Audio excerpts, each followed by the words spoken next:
Hello everybody, welcome to my video. Today I'm going to be showing you the spreads I made for March.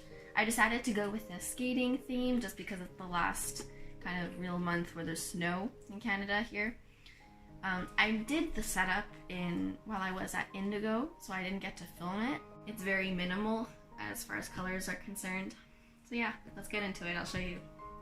So I actually did the setup for this theme while I was at a cafe, while I was at Indigo, and so I didn't get to film the setup, but I will definitely be showing you the flip through with this video. Anyways, this is the first spread. It's the March cover page. I thought that just having legs with skates just showed like the actual main theme, which is skating and winter. I have a couple cute snowflakes around here, and I decided to keep the accent color being mainly blue, so blue is also used for the laces, which I can't tell if the camera picks it up, but anyways, they're light blue. As far as calligraphy goes, at first I was like really not enjoying how it turned out, because I realized really quickly, kind of halfway through, that I thickened the wrong sides. Like if you do calligraphy, you know that it's thin when you go up and then thick when you go down, but I did the opposite because I was just using a pen. So I actually was first planning on covering it up and redoing it, but continuing it, I decided it's actually kind of fun, and it's kind of loopy, like skating laces. So yeah, I decided to keep it like that. Next page is my to-do. I haven't filled it out yet, but I will after this video. I just added more laces, this time in purple, to kind of give a border to the page. And my favorite thing, and I think this whole setup, is actually this little drawing here. Just because I think it's so cute, well prepared, and I don't know, I like the symmetry of it. Here again, the camera, I don't think it picks up, but that's light blue also.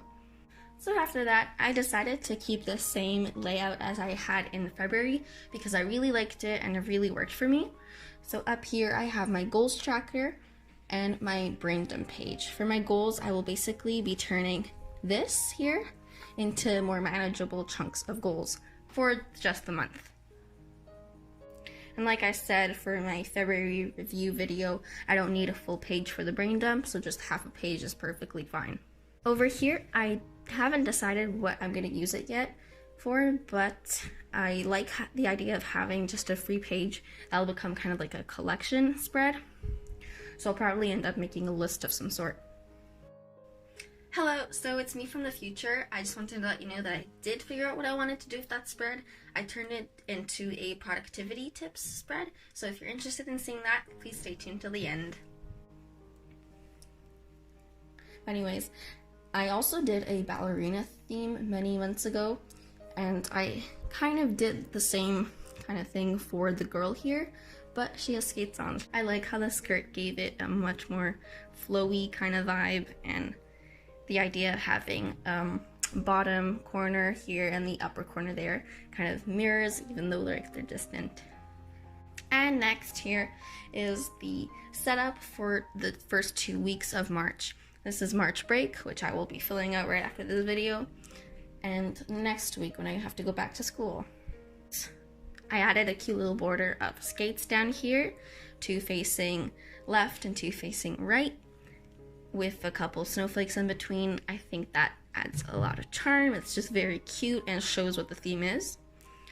And on the top, I was actually getting kind of tired, so I just did 2 little skates attached to each other by their laces with a lot more snowflakes. I was actually surprised how much time it takes to draw the snowflakes, so if you're short on time, maybe just do smaller snowflakes without kind of the details I did everywhere, because that is pretty time consuming. So as you can see, the main color I used was light blue for everything. I really like the kind of accents on the sides of the weeks here, but I also added light purple for the days of the week. I just think that's a fun accent color and kind of makes it less monotone in a way, because I don't want to keep using the same color throughout everything. The next spread is the same, except my numbers look a little bit wonky because I initially put the first week and second week here and then realized, shoot, I skipped over it. So I had to redo it. An easy fix for that was after putting liquid paper over it, which kind of mixed with the Sakura Pigma Micron pen's ink, I had to actually cover it with a piece of paper that I colored the same as the others and just rewrote the numbers on that and stuck it on. I think that looks a lot cleaner because if not, it looked like a gray mess. On the bottom of every single day block, you will see S and Z.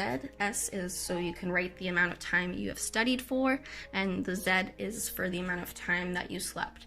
I usually put that in hours, so at the end of the semester, I can consolidate everything and get averages of how much I slept and how much I studied per day of the week. Here is the final flip through.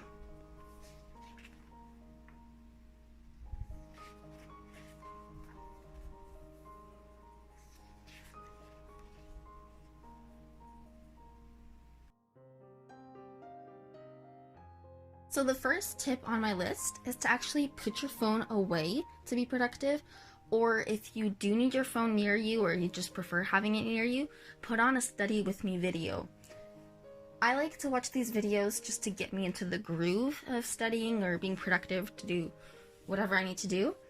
And I generally like to watch videos by YouTubers such as Unjaded Jade or Ruby Granger, who make those kind of videos. But I would recommend the most is just putting your phone away, out of sight.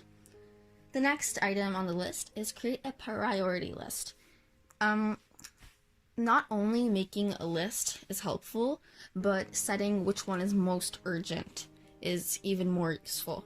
So there's a system that goes writing down if a task is urgent and important, urgent not important, not urgent but important, and then not urgent not that important. Like, this really gives you an idea of what you need to do first and how important it is. The next item, the third one, is the Pomodoro technique, or scheduling breaks. Basically, the Pomodoro technique is you set a timer for 25 minutes and you just do a sprint, a study sprint, a productivity sprint, whatever you need to do.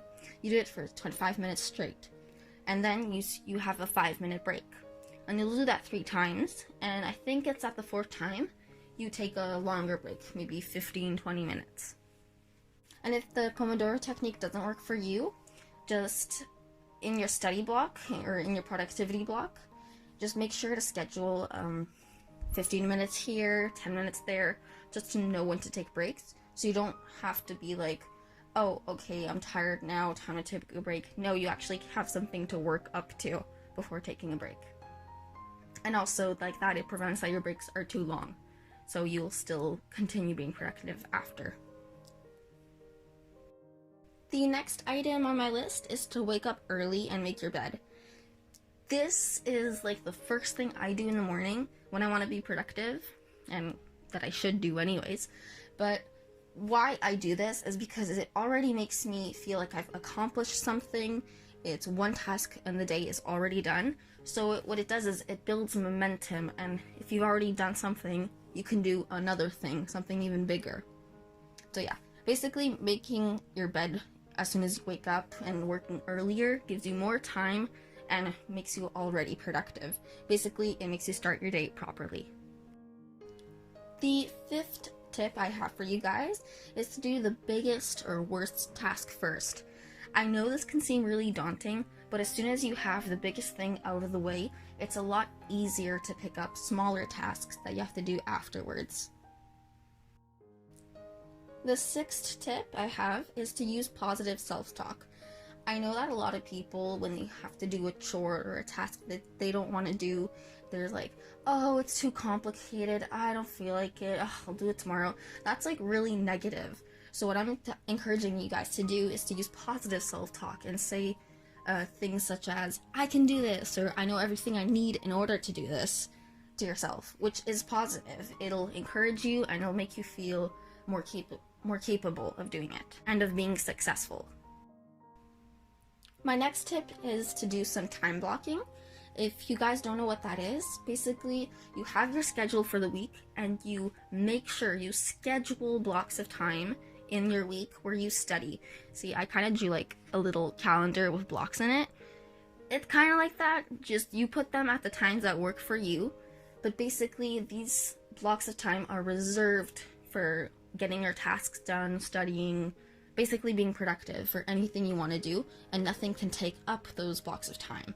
Like that, even though you might be super busy, you always have a set time to do your things and to make sure that they do get done in the end.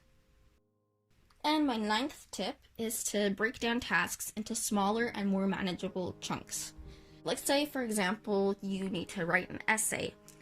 The first step of that could be writing your outline, or actually no, the first step could be writing your thesis statement, then writing an outline, then focusing on the intro, then body paragraphs, and then conclusion, and then edit, have someone peer review it, and then you re-edit it and give it in. Like that, you have set steps that you have to achieve before you finish your task, and it's not like, oh, I have to write this big essay, that's so much work. No, just do 1 or 2 chunks of that, one or two steps of that thing at a time. Like that, it just seems like a smaller chore, and it's a lot easier to do. You can even schedule breaks in between those little chunks of time. And my 10th step is to literally just get up and do it. If it takes you like less than 2 minutes to do, just go do it right away. I don't want to rip off Nike here, but it's a really good slogan. And sometimes all you need to do is to do it.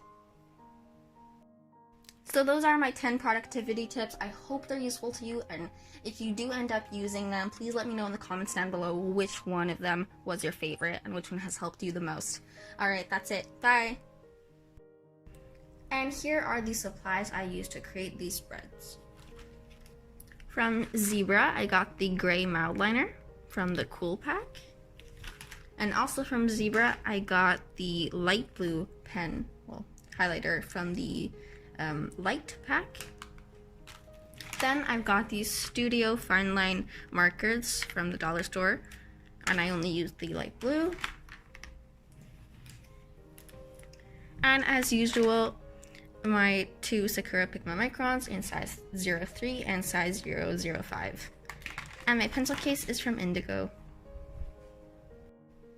So that is the completed March setup. I hope you guys liked it and you liked the theme I chose. I find it really fun and kind of artsy. If you guys enjoyed it, please leave a comment down below, share this with your friends. And if you like this kind of content, then please subscribe also, and I will see you next time. Bye bye!